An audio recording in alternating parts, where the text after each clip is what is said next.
9, versículo 3, e diz assim: opa, começa aí. Pronto? Todo mundo? Podemos? Ele vai falar da vocação de Saulo, né? Saulo que tem esse encontro com Jesus. E ele diz: estando ele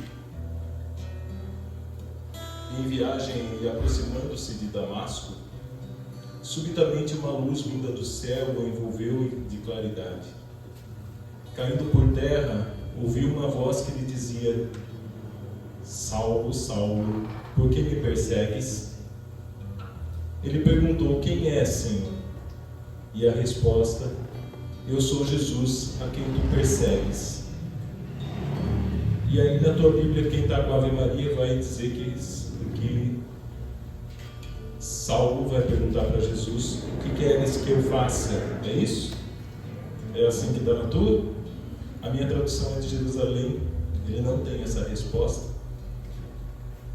Mas ele vai responder, Saulo vai responder para Jesus: o que queres que eu faça? E ele segue no versículo 6 dizendo: mas levanta-te, entra na cidade e te dirão o que deves fazer. Os homens que com ele viajavam detiveram-se, emudecidos de espanto, ouvindo a voz, mas não vendo ninguém. Saulo ergueu-se do chão, mas embora tivesse os olhos abertos, não via nada. Conduzindo-o então pela mão, fizeram-no entrar em Damasco. Esteve 3 dias sem ver, e nada comeu nem bebeu. Ora, vivia em Damasco um discípulo chamado Ananias. O Senhor lhe disse em visão: Ananias. Ele respondeu: estou aqui, Senhor. E o Senhor prosseguiu: levanta-te e vai pela rua chamada direita e procura na casa de Judas por alguém de nome Saulo de Tarso. Ele ora e acaba de ver um homem chamado Ananias entrar e lhe impor as mãos para que recobre a vista. Ananias respondeu: Senhor, ouvi de muitos a respeito deste homem, quantos males fez aos teus santos em Jerusalém. E aqui está com autorização dos chefes dos sacerdotes para prender a todos os que invocam o teu nome. Mas o Senhor insistiu: vai, porque este homem é para mim um instrumento de escolta, para levar o meu nome diante das nações pagãs, dos reis e dos israelitas. Eu mesmo lhe mostrarei quanto lhe é preciso sofrer em favor do meu nome.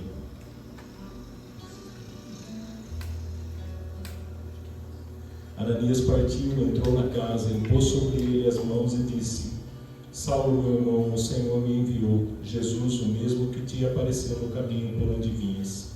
É para que recuperes a vista e fiques repleto do Espírito Santo.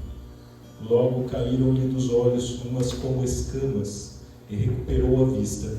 Recebeu então o batismo, e tendo tomado alimento, sentiu-se reconfortado. Essas são palavras para a nossa salvação também. Glória a Deus.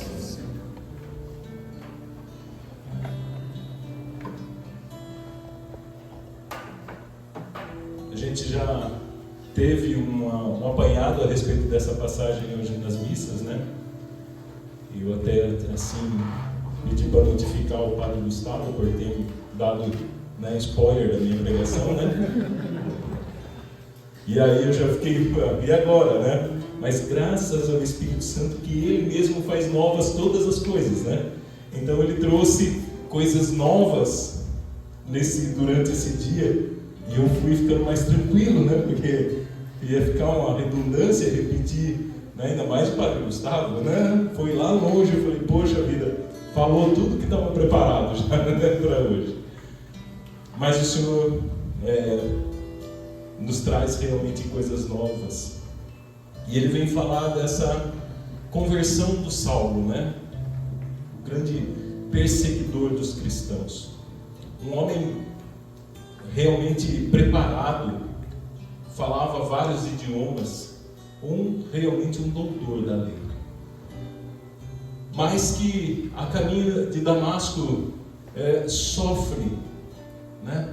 Passa por uma experiência profunda com Jesus Cristo. Ele que, a caminho de Damasco, realmente cai do cavalo, A gente já ouviu principalmente a gente que é do interior, Caiu do cavalo, Alguém já ouviu isso? Saulo realmente caiu do cavalo, Ele realmente passou por essa situação, porque a luz do Senhor o envolveu e ele realmente caiu. E veja bem que ele cai e ele fica cego. E o que o Senhor me traz de novo, que nem o Padre Gustavo falou isso, E o que o Senhor me trouxe de novo, ele falou: presta atenção, porque ele fala que Saulo ficou cego, amém? Mas tinha homens o acompanhando, certo? Tinha os soldados junto com ele, os que estavam sob as ordens de Saulo, então, Indo com ele. E eles não ficaram cegos, ok? Somente Saulo ficou cego. Os homens que estavam com ele continuaram enxergando e ficavam perturbados, porque eles ouviam a voz de Jesus falando com Saulo. Ouviram Jesus dizer: Saulo, Saulo, por que me persegues? Ouviram a voz de Jesus respondendo Saulo, mas eles não conseguiam ver nada. E é isso que o Senhor traz de novo para nós. Veja bem que Saulo, naquele momento, ele tem os olhos naturais cegados. Ele tem a visão natural cegada. Mas o Senhor lhe abre os olhos sobrenaturais. O Senhor dá a Saulo a visão sobrenatural. E é isso que faz a grande diferença. Porque aqueles que continuaram a enxergar e somente ouviam, continuavam com a visão natural, continuavam com os olhos nesse mundo, nas coisas desse mundo, e mais ainda era embaralhado os pensamentos, porque veja bem, ouve-se uma voz e não se enxerga nada, e não se vê quem está falando. Como assim? E o Senhor já me colocava no coração: quantas pessoas hoje ouvem a voz de Jesus, ouvem o que Jesus fala, mas ainda tem os olhos que só enxergam, ainda tem só a visão natural, ainda só conseguem enxergar as coisas desse mundo, e portanto fazem como esses que acompanhavam Saulo: ouvem a voz de Jesus, mas não se deixam ser transformados por Jesus. Estão tão presos ao natural que não conseguem enxergar o sobrenatural do Senhor. Não conseguem ir além da visão, dessa visão limitada de mundo, de espaço. E até ouvem pregar a palavra. Igrejas que estão cheias de pessoas que não se deixam ser transformadas pela ação do Espírito Santo. São como esses homens que acompanhavam Saulo, limitadas à visão natural. Lembram de Tomé? Lembram de Tomé? O que o Senhor vai falar lá em João 20? Felizes aqueles que creram sem ter visto. Não é isso? Nós cremos sem ter visto Jesus. Essa visão sobrenatural que Saulo tem. E por que Saulo? E por quê? Porque é um escolhido.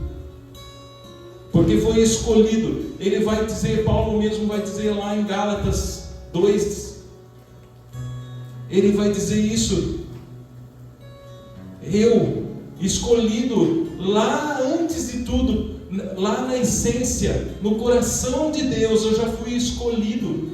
E ele vai terminar dizendo: não sou mais eu que vivo hoje, mas é Cristo que vive em mim. Ele se permite passar por essa transformação. O Saulo que realmente cai do cavalo. E por que esses ouvem e não são transformados?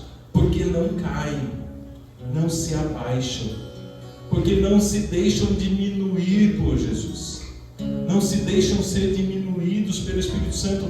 Às vezes a arrogância, a prepotência, ou o achar que eu já faço tudo que é necessário. Não, eu já faço tudo, eu já sou bom, né? Levando em consideração que ser bom não é pré-requisito para se entrar no céu. Ser bom é uma obrigação do cristão, é uma obrigação nossa ser bom. Mas tem muita gente que acha que eu já faço tudo, eu já vou à missa, eu sou bom, eu pratico bem, eu faço caridade. E isso é justiça. Não é acreditar, não é depender de Deus. A nossa fé a salvação não está ligada à justiça, mas está ligada ao crer, ao aceitar a salvação em Jesus Cristo.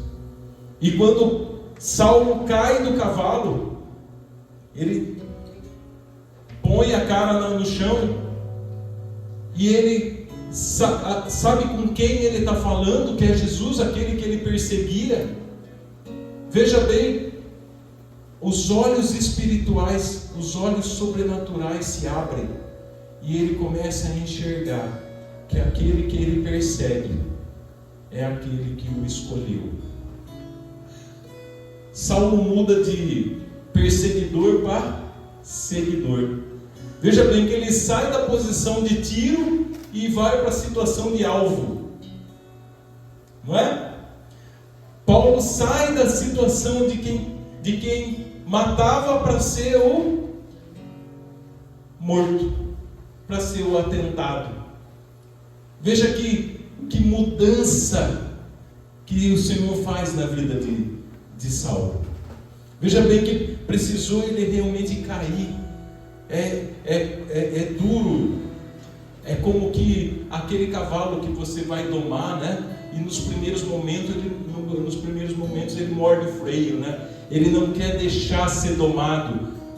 Mas aí quando Saulo passa por essa situação de realmente cair, de morrer, essa é a palavra certa. Saulo morre naquele momento. Porque precisava nascer Paulo. Naquele momento, os olhos naturais se fecham para que sejam abertos os olhos sobrenaturais de Paulo. Tanto que ele vai para Damasco e fica 3 dias, não é? 3 dias que Jesus ficou morto. 3 dias para a ressurreição. A prefiguração da ressurreição de Cristo.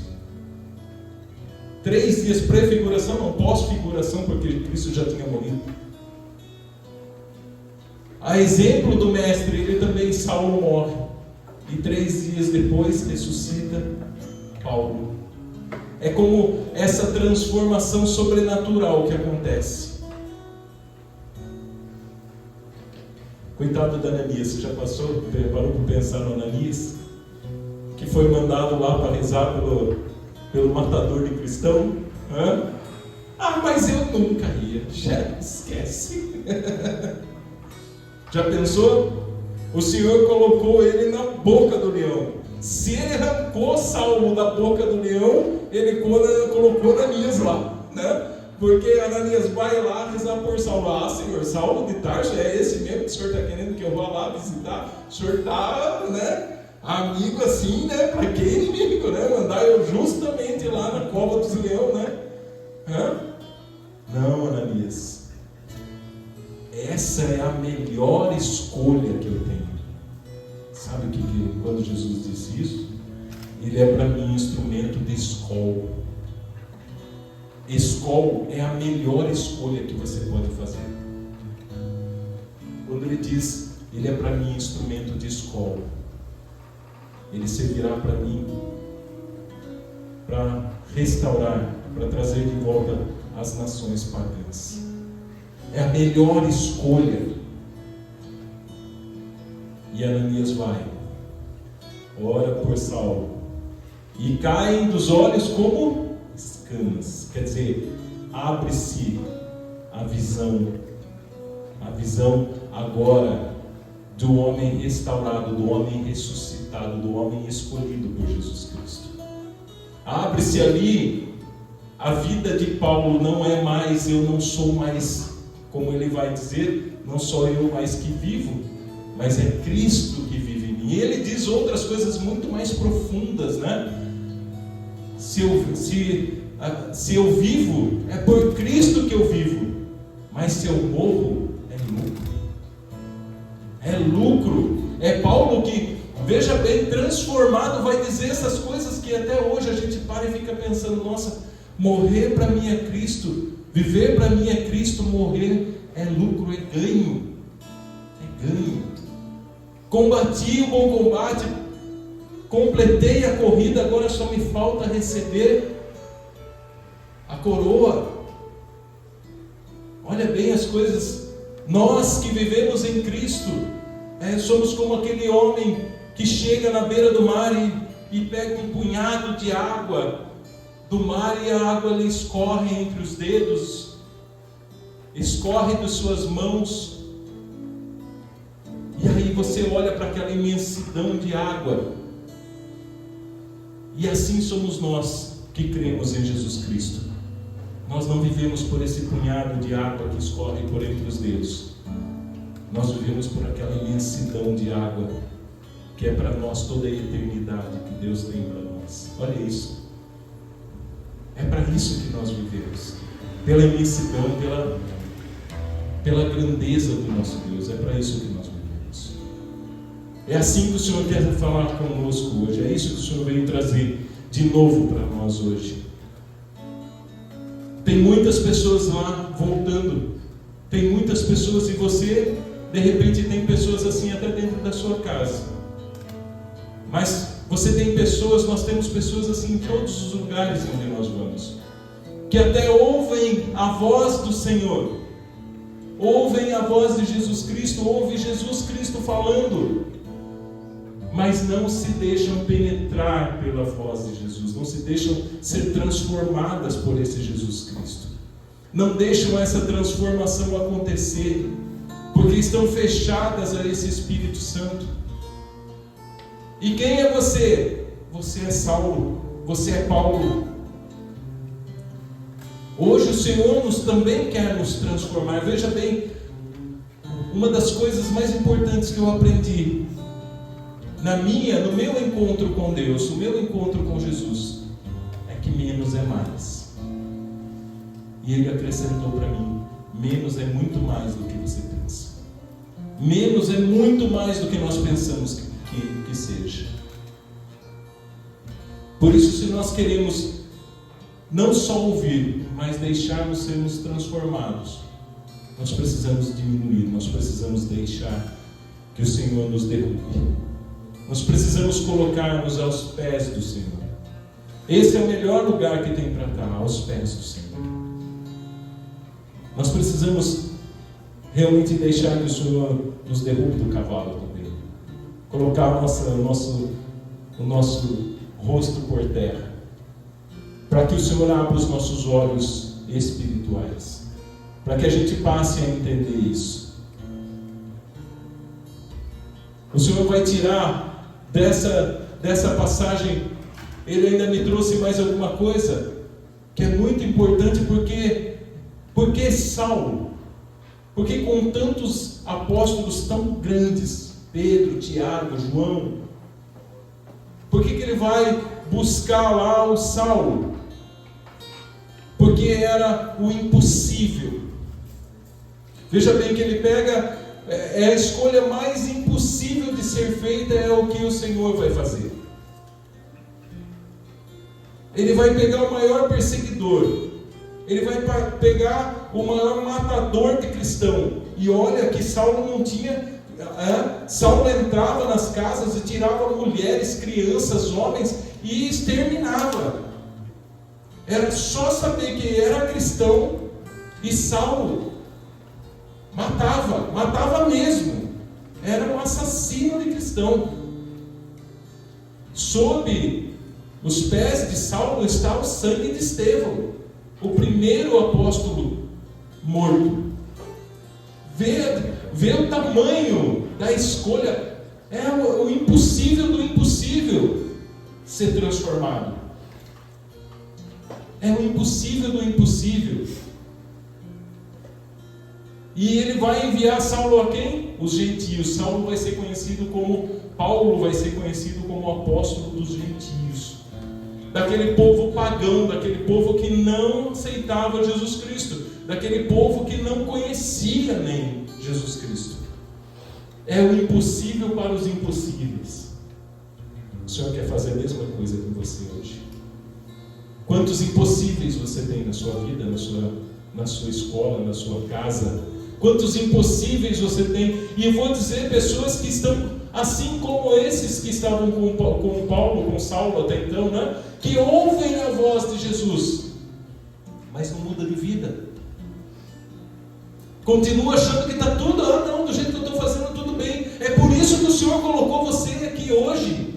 É por isso que você hoje serve como um instrumento de escola na mão de Jesus hoje. Você é a melhor escolha que Deus tem hoje. Você é a melhor e o preferido hoje de Deus, para que seja transformado lá. Essas pessoas que estão achando que está tudo bem, que até ouvem, mas não deixam a mudança acontecer, continuam vivendo do mesmo jeito, continuam achando que tudo bem, eu continuando fazendo coisa errada, um dia vai dar certo, e não vai. Não adianta a gente continuar fazendo coisa errada, achando que um dia vai dar certo, porque não vai acontecer. A gente continuar fazendo coisas erradas, vai continuar dando coisa errada sempre. O resultado não vai mudar, mas o Senhor escolheu você, o impossível, e é isso mesmo. O Senhor escolheu nós, o nosso impossível, porque se Ele fez com Saulo, o que Ele pode fazer com a gente? Nós nem matamos ninguém ainda, né? Nós não matamos ninguém. Se Ele fez com Saulo, quanto Ele pode fazer com você? O Senhor não nos escolheu porque nós somos os melhores. Ele não escolheu Saulo porque era o melhor, mas Ele escolheu Saulo porque era o pior. Era o mais improvável. E do mais improvável Ele fez uma coluna da igreja dele. Ele fez o melhor. Aquele que realmente entendeu, eu já morri. Ali eu já morri. Agora a vida é Cristo. Agora viver é Cristo, é tudo para Ele. É tudo para Ele. Porque se eu até aqui eu fui indigno de Deus, se até aqui eu achava que eu era o bambambam, porque eu estava sobre as ordens e com o poder da então igreja, né? Achando que estava fazendo para a igreja. E aí eu me deparo com esse Jesus e eu percebo que eu estou matando Jesus Cristo. Eu estou matando aquele por quem a igreja respira e vive. Se eu estive indigno até agora, até mesmo sem perceber, então agora é tudo dele, agora é tudo ou nada. Faz a gente entender muito bem que Deus não é uma opção, mas é uma decisão. Deus é a decisão da nossa vida, e para isso a gente tem que se deixar morrer, como Saulo morreu ali naquela areia quando caiu do cavalo.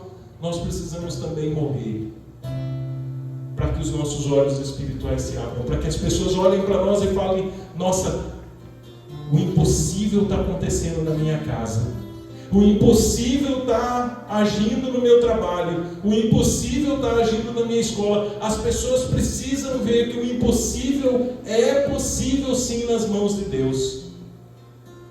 O Senhor nos envia como impossíveis para os impossíveis hoje. O Senhor nos coloca hoje. Ananias O Senhor nos coloca hoje para orarmos juntos uns pelos outros. Hoje nós somos Saulo, somos Ananias. Vamos orar uns pelos outros, pedindo para que o Senhor tire essa cegueira espiritual nossa, para que Ele nos dê olhos sobrenaturais, uma visão sobrenatural, para que nós sejamos o impossível nas mãos de Deus, para os impossíveis que nós conhecemos.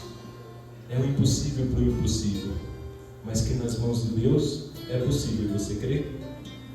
Eu creio. Eu creio. Porque nós precisamos buscar aqueles que também crerão sem ter visto. Talvez aqueles que só escutam hoje, mas não enxergam. Nós precisamos fazer com que eles enxerguem. E a forma deles enxergarem vai ser esse que está aí do seu lado. Olha para quem está do seu lado. Então, ele vai ter que enxergar o impossível de Deus em você. Ele vai precisar enxergar que é possível sim. Porque se ele fez com esse que está do seu lado, quanto mais ele vai poder fazer com aqueles que estão lá. Olha para quem está do seu lado e fala: nossa, se Deus vai fazer com você, eu acredito em tudo que Ele pode fazer agora. Não é? Nossa, se Deus é capaz com você, nossa Senhora. O Eric não, porque o Eric não. Nossa Senhora.